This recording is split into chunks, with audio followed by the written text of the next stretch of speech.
Welcome to another episode of Timber Talks, the podcast where we dive deep into the world of forestry and arboriculture. I'm your host, Mindy, and today we have a very special guest with us, Craig Sams, the executive chairman of Carbon Gold Limited. Craig has been a pioneer in sustainable forestry practices, and his company is at the forefront of innovations in biochar and soil health. Welcome, Craig. Can you tell us about the origins of carbon gold and the journey towards becoming a leader in biochar and sustainable soil solutions? And I would also like to add, could you define what biochar is for our listeners? Okay. First of all, my background isn't in forestry, it's in food, and that's mainly in organic food. And I didn't really start working with trees until I was moved on from my peanut butter business, which was called Whole Earth, to my chocolate business, which was called Green and Blacks. And suddenly I was dealing with a tree crop, cocoa beans. In the days of my food business, I launched a brand of cornflakes called Whole Earth. And we also launched a brand, organic cornflakes. And we discovered that we didn't have to pay for many carbon credits because the corn was grown organically and the farmers added carbon to the soil every year where they grew the corn. And that offset almost the rest of the carbon footprint of making the cornflakes, packaging them, and shipping them, distributing them. And that's when I realized that organic farming certainly is a way of dealing with the challenge of climate change. And I was the treasurer and then chairman of the Soil Association, which is our organic body here. And so I pushed for us to campaign for carbon pricing because, if you're an organic farmer, the big problem you have is people say, oh, organic food is too expensive. The minute you price in carbon, organic food in most cases would actually be cheaper. That made me aware of the importance of carbon. Then I read a book that described terra preta, which is something they found in Brazil in what used to be, before the Amazon rainforest took over, the Amazon farming district of South America. In other words, the people there, they're finding it every time they clear the rainforest, they find evidence that there were farmers there. And they were making biochar out of all kinds of waste. They just dig a pit in the ground, throw in their food waste, any other waste, woodland waste, set fire to it, burn it without letting oxygen in. In other words, making charcoal. Mm-hmm. But instead of burning the charcoal like we do in barbecues or whatever, they would spread it on their land. And it created these fertile patches of land in Brazil where farmers would actually just sell truckloads of their soil to neighbors who didn't have that kind of land because of the difference it made to fertility. So that's when I thought, well, this is something that should be marketed to farmers and growers in Britain. And so I founded a company called Carbon Gold, and we launched a range of products that were based on biochar. And basically, biochar is charcoal. It's ground up fine so that it really penetrates the soil.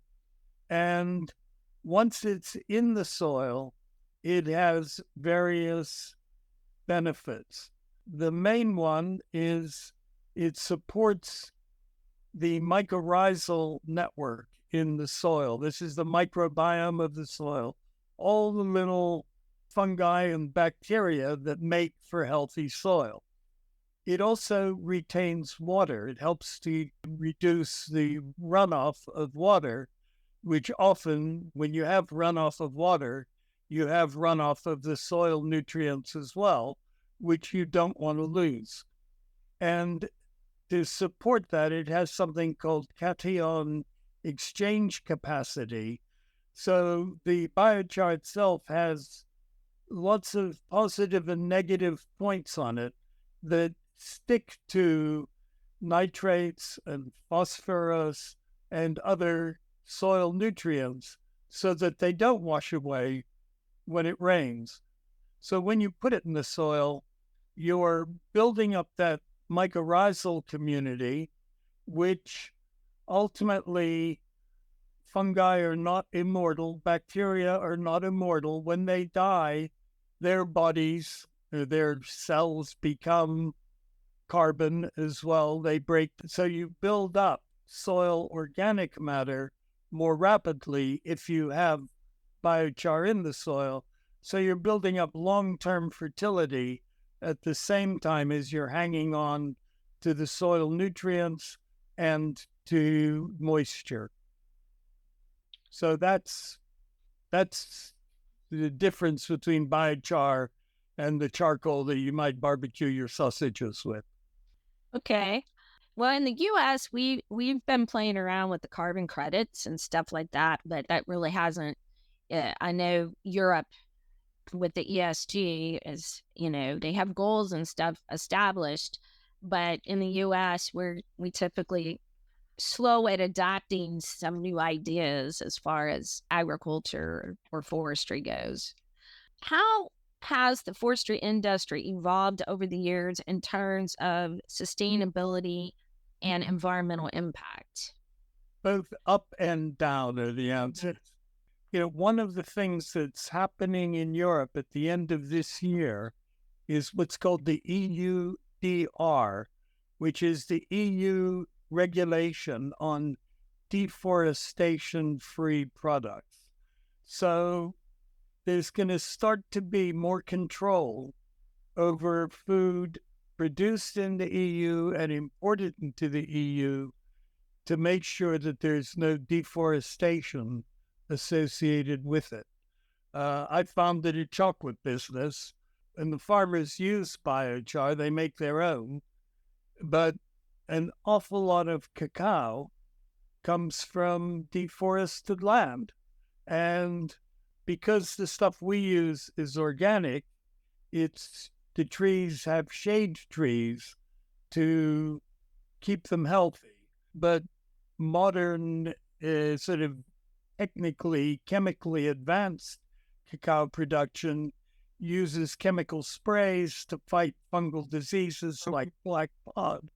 And then you end up with degraded soil and the need for more chemical fertilizer.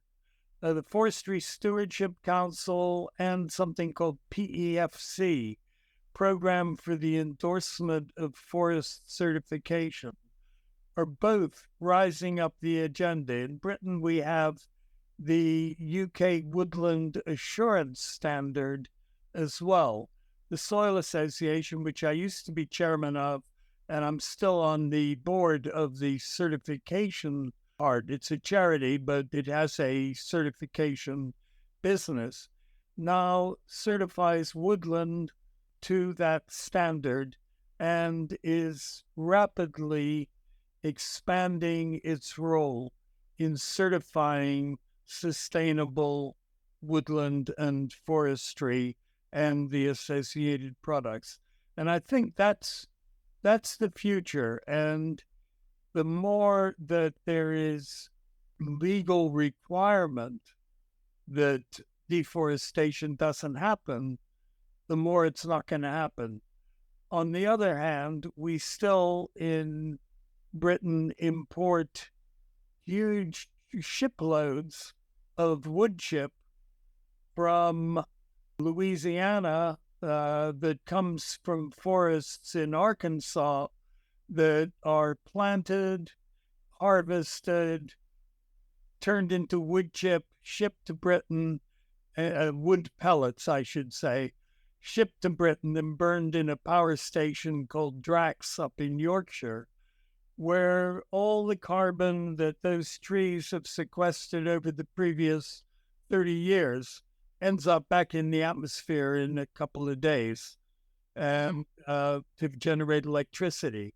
And when you take into account that carbon footprint, it would be better to use oil, gas, anything than wood. But it's renewable, and for a while that was what everybody wanted. Right, right. Could you give us some examples of the innovative technologies and practices that Carbon Gold has implemented to improve soil health and carbon sequestration? Sequestration, yes. Yes. One of the things we're quite excited about is the Stockholm tree pit method. Hmm. I don't know if you've heard of it, but No, I haven't. Bjorn Embren was the chief environment officer of Stockholm in Sweden. He developed something called tree pits, where he would just put crushed granite Mm. into a sort of framework. And for urban trees, I mean, if you're a tree in town, you've got to deal with the fact that there are buildings sticking up that are getting in the way of your sunlight. There are cars and trucks rumbling away, causing vibration that rattles your roots, the polluting and noise, and not a lot of fertility. Bjorn started by using crushed stone, crushed granite. He now adds, Stockholm pioneered it. They add our biochar mix, which also has worm casts, seaweed powder for trace minerals, mycorrhizal fungi, and something called trichoderma. So you get a really strong biology with the biochar. The trees don't need any other. Somebody asked Bjorn, so where's the soil in all of this? He says, don't worry, the microbes will make the soil. Mhm. He's absolutely right. The soil builds up as the trees get bigger. And it's now being adopted in London, in Bristol, in York, in quite a few towns in the UK now. People are planting urban trees because it means they last longer and they grow better in that sort of thing. So we're quite excited about that. We also supply fruit growers. So there's a apple grower in Shropshire up north, planted 2,000 apple trees a few years ago.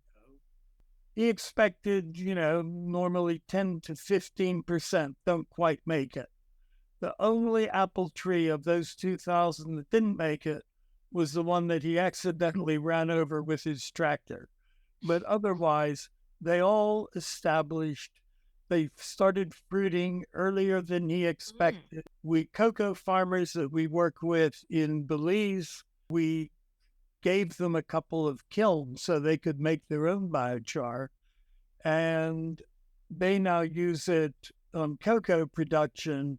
And it's pretty much having it in the soil has eliminated black pod, which is the curse of cocoa growers, because a beautiful cocoa pod suddenly develops this fungal infection, and you can't, you just have to throw it away and hope that the rest of the tree isn't infected. So those are kind of examples of the kind of success we've had with trees. It really makes a difference in connecting a tree to the biology, the soil microbe, the biology, the microbiome, the biology of the soil. And once the tree is connected to that, it has a whole army of microbes on its side, bringing it food, giving it medicine, dealing with any problems the tree might have. And in exchange, drawing down through the mycorrhizal fungi some of the carbohydrate, you might say sugars, that the tree is making by photosynthesis in its leaves. So the tree uses some of that to grow more branches, more leaves, more seeds, but it also uses it, pumps some of it down into its root system to feed that fungal network in the soil. And biochar really supports that fungal network. Okay. What upcoming technologies or practices do you believe will have the biggest impact on sustainable forestry? I think we've got most of the technology. What we have is a emerging regulatory system that makes a difference. The other thing that is really coming up fast now is that satellites can measure soil carbon.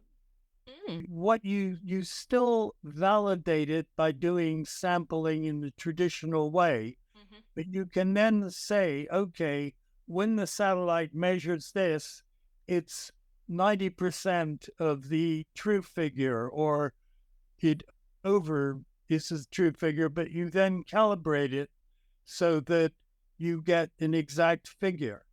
We are coming rapidly towards carbon pricing. And I think that's going to make such a big difference for forestry and for farming. Once we know that the numbers we're getting are true, it's going to make a big difference to how people manage forests. One of the ways is you will get more mixed broadleaf type woodland. It won't all just be conifers. There's still a role for conifers and they play their part. But when soil carbon and biodiversity rise up the agenda, then people are going to respond. Now, if you're a farmer growing wheat or barley, you can respond in a couple of years just by adopting more organic, regenerative farming methods. Trees have a longer time scale. You can't Wow. sort of just change the way a forestry establishment is in a year or two. It takes 20 years, 30 years. You have to think in a much longer term. Uh-huh. But it's all going in the right direction. And when you get companies like Microsoft and other really major global companies who are saying, okay, we're gonna start dealing with our carbon footprint. That's probably the biggest single change. And it's something that has been bubbling under, as I said. I mean, I launched those cornflakes, the first carbon neutral food product ever to be certified in 1994. So that's 30 years ago. But the world has changed dramatically in the last 30 years. So I think that's probably the biggest single thing that identified. The other thing I think is happening, there are skyscrapers. There's one in Kyoto in Japan. There's a student dorm at the University of Vancouver. Buildings that are made out of wood, but are like 50 stories high. The house I'm in at the moment, our house was built in 1770. Wow. Now, it's got an oak frame. It's absolutely, as long as we take care of the roof, we don't have to worry. Nothing else goes wrong. All Mhm. right, oak is a hardwood, Mhm. but I think there is a movement more and more towards using wood in construction to lock carbon up in buildings. Why have concrete and bricks and steel with a high carbon footprint Uh-huh. if it's economic to use wood instead? So I think that's an emerging market, and we're going to see a lot more of it the next few decades. Is some of the examples are quite amazing, really, that how you can build a building. I mean, my house is all right, we're 3 stories high, so there's nothing particularly exciting about that. But when you get to 50 stories and you're still using wood as your Mhm. framework, and in the case of Japan, where they have regular earthquakes, wood buildings can bend with an earthquake. They don't Mhm. fall apart in the way that concrete-based ones do. How is Carbon Gold preparing for these future changes, and what new projects are you most excited about? We're going in a couple of different directions. One is we have a range of products for gardeners, and we actually use the slogan, saving the planet one garden at a time. Because if everybody who gardens, people don't take stuff out of their gardens that much. They tend to just grow stuff for their pleasure. Um, we have something now called No Mow May, where people leave their garden alone for the month of May. Mhm. And I'm looking out now at my window. We have grass that's nearly knee high. I think that's we've gone for gardening, and people use it for growing vegetables and in greenhouses. Vertical farming is coming up the agenda now. Biochar is very helpful in hydroponics. It keeps your nutrients in the flow. So we've got that. And of course these I mentioned the Stockholm tree pit method.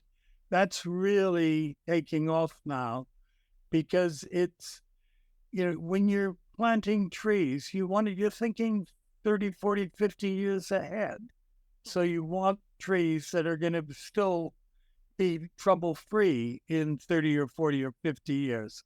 We're shipping more and more of our product to places like Qatar and Dubai in the Gulf, the sort of countries which are desert, but actually are only desert because goats and sheep were prioritized and they overgrazed.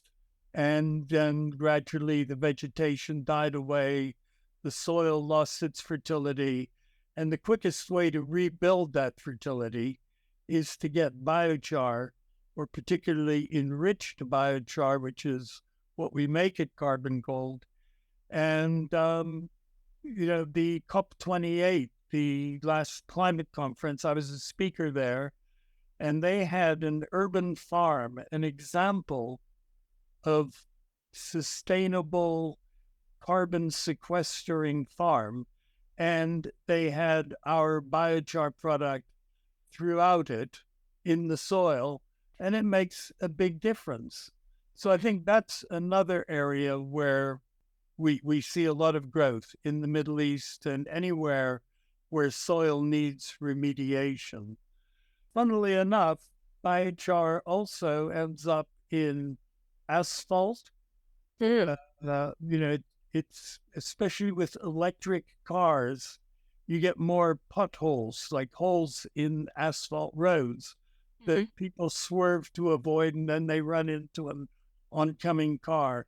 If you put biochar into asphalt, it strengthens it and you get a much more resilient service. California is now leading the charge on that, yeah, Mm. in terms of getting biochar into road building.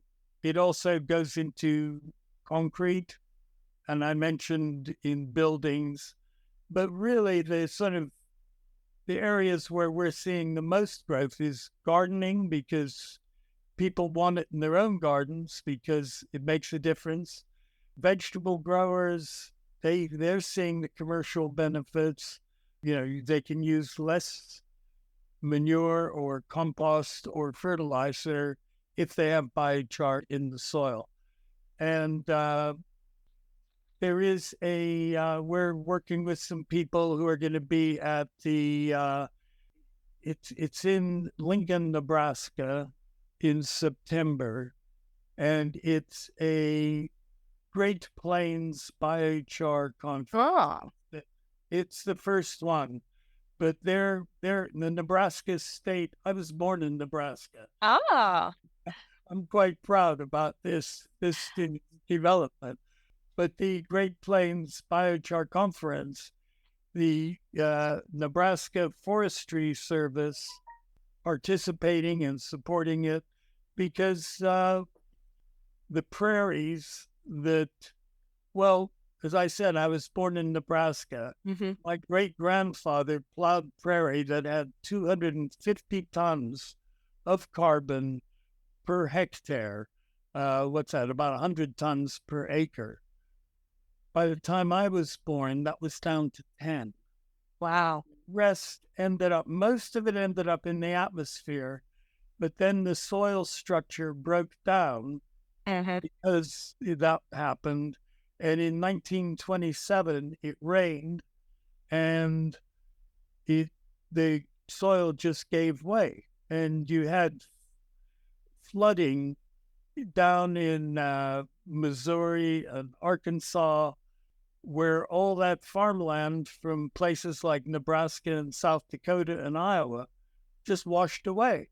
Right. And that's why there wasn't any carbon in the soil, or hardly any, by the time I was born.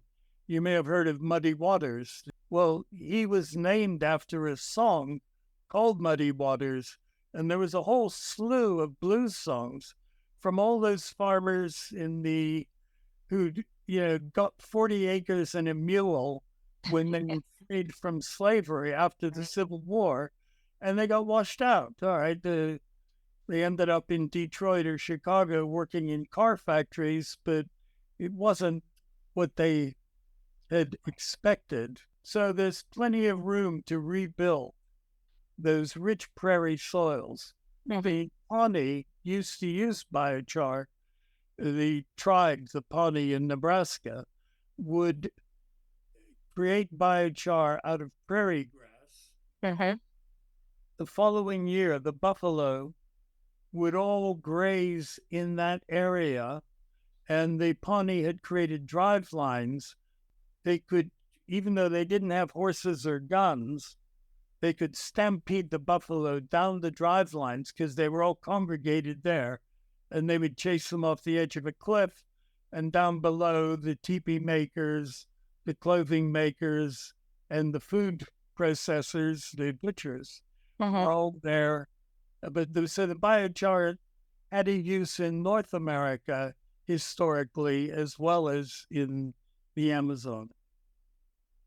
What seems what I've been kind of seeing as what is old is new again. We seem to be kind of circling back around to some old techniques that worked because we, at least in North America, we're kind of seeing seeing what we've done to the environment and how we've been responsible for that. Because when I teach, I was teaching classes for senior citizens through the AARP organization, chemical application and all that stuff. But I always tend to go in the organic way because it's kinder to the environment and it's better for people. So, but organic gardening hasn't always been the big thing that it is now. And unfortunately, in North America, some people don't know what organic really means. So it's sometimes it's an education. What advice? Wendell Berry, his Yeah. great quote, he said, "We didn't know what we were doing because we didn't understand what we were undoing." Right. And I think, for my great grandfather, here was this miraculous land where you plowed it, you put in your grain, and you got these abundant crops every year. Right. It never seemed to run out. But then by 1930, well, a few years later, you had the Dust Bowl. The same thing happened, not as bad as the Dust Bowl, but in Europe, A lot of our soils are just, they're just not what they were. And, we can't use, and the chemical fertilizers buy you a bit more time, but ultimately you just have to keep using more and more to stay in Right. place. Right. Right. Well, in North America, we are learning the lessons of, but we're really not doing much about it, about the cost of removing wetlands. You know, we have more flooding. We have like Louisiana as an example. We're beginning to see the cost of that behavior. We know better. We just continue to, one, not adjust, and two, I guess some ways that's just human nature. But I love Wendellberry. I'm very familiar with him. So, okay, what are the common issues that forestry professionals face when it comes to soil health, and how can biochar help mitigate these issues? Well, I think the issues you're talking about are ecosystem services. Forest isn't just somewhere where you get wood. It sequesters carbon, it purifies the air that we breathe, it reduces the risk of flood, and it's good for human health and sanity just to, be in or around woods. And in fact, if you add it all up, the real value from an ecosystem point of view is sometimes even more than the value of the wood that you Mhm. harvest from it. I think it's what we call natural capital, public money for public goods. And it's something that we don't pay people who grow trees, who have woodland, for the fact that they're making our air cleaner or, more oxygen.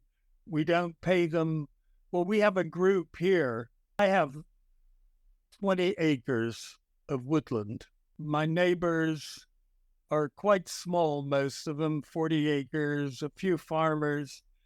We had terrible flooding in January of this year. We're near the sea, and the people who are down in what used to be the marshes and got drained, they all got flooded. And it was really, really sad, some of the stories of what happened. We're all now working together. We call it the Future Landscapes Trust, but we're working, biochar is part of it. We're putting in what are called they're like log dams that will just slow the flow of water so that it doesn't, just when it rains, it doesn't rush off, because we've got hills leading down to the sea. So when it rains, the water, gravity being what it is, the water washes down, and the people near the sea take the hit. So that's these are all economic things that never got calculated when people were just talking about wood Mhm. and wood as fuel. Even more so, nobody thinks about the impact on climate of burning wood. Right. Well, I see, in North America, we have, this kind of divide on forests, multi-use type of approaches, and everybody, their opinion is the top of the pile, so to speak. So, and we always have, somebody wants to cut our national forest in some way, take 1 million acres as an example and harvest it, just like it's a disposable product, and it is to a way, but forest in our environment is so important to our health. I mean, science is proving that over and over and over again. So there's a local story of a gentleman. They actually named a park after him, and it was in the 1930s, and he was sick, and he kept going to his doctor, and his doctor said, "I don't know what's wrong. All I can suggest is you spend 30 minutes a day in the forest." And so he did that and felt better. He started increasing the amount of time. He ended up being a naturalist and talked and taught people, in the 1930s, how being in a forest can actually make you healthier. And it's a continuing education in my neck of the woods of educating people of the value of a tree versus the beauty, the wood, what it does for our environment and what it does for us as humans. And I think that's kind of a new concept, that trees have that type of value. It helps us stay healthy and that type of thing. So Well, there is a book called 13 Ways to Smell a Tree. There is, it captures some of what you've just described. There is also a book by a guy called Jake Robinson that I recommend to everybody. It's called Invisible Friends. And it's about it's not just oxygen that trees are exhaling into the air from their leaves. mhm. It's all kinds of therapeutic chemicals called terpenes, pinnenes, fir trees and pine trees. And these have a real benefit. We evolved with trees. And so if you go back far enough in human history, we were monkeys living in trees. And the benefits of tree exhalations are really hard to measure, but they are. I go for a walk out my back door. I live in a valley that faces the sea. So all the stuff the trees exude, the breezes, when the wind comes over, it doesn't, unless it's coming directly from the southeast, when it blows it away inland, the rest of the time it just goes over it. So it kind of accumulates here. I just go for a walk and just take a deep breath, stand still. Sometimes I'll bunch up some leaves of a tree, just take a deep breath, and you're getting all that stuff that's just sitting on the leaves, waiting for someone Right. to grab it. Somebody put a value of, in sterling, £2.79 for every pound of that you get from woodlands. So in other words, the real value of a woodland is actually almost 3 times the value of the wood itself because of the benefits for water quality, air quality, soil quality. We've put a wildlife pond in our garden here, which is on a slope. We're on a hill, which was forest for until this house was built, as I said, 270 years ago. And we wanted the water, we just thought it'd be a nice little pond that would be 2 feet deep. Well, the guys who did it said, we have to get down to the clay. We have to get down to some kind of subsoil. And they had to go more than 5 feet. Wow. The trees have just over the millennia, every time the leaves drop, they decompose and we got more soil. And we have this deep, rich soil that, is gold dust, really. Yes. Yes. I totally agree with you. And people don't really realize that soil is really like gold dust, because we would be really hurting if we didn't have soil. And the soil has served us well, but we as a species haven't always served soil well either. So, it's hopefully we're seeing a change, a global change. I know that the change has to start somewhere, but I mean, in North America, farmlands getting and woodlands getting be absorbed for urban development like it's, an unlimited resource. And it's not. It is a limited resource. And just some bad, what I would consider some bad urban planning. But, again, that will be a lesson that we have to learn. Unfortunately, in North America, I think we're a little slow in those lessons. So, North America, it's everywhere. And I think I'm a big believer in carbon pricing. Farmers are businessmen. They count every penny. They more than anybody else, they really, from year to year, they depend on the economic impact of the weather, of the soil, of the market for what they produce. And if you put carbon into, if you could put a price on carbon, people would farm in a more sustainable way. Mm-hmm. They would plant more trees on their land. I remember my uncle, he moved from Nebraska to Iowa, but he showed me a corporate farm that had an avenue of trees leading up to the farm buildings. And he said, I don't get it. Why are these people growing these trees? Don't they realize that the shade from those trees is going to reduce their yield by 6 bushels per acre all along that side? And of course, if you just look at the bushels per acre, they Mm-hmm. get rid of the trees. But, there's so many other benefits from trees, like holding the soil together and the network. I mean, you look at a tree, what you don't realize is you can be 20 feet away from it and you're still standing on its roots, and the mycorrhizal network can go much further even than that. So it's all happening, it's just invisible. Right. Right.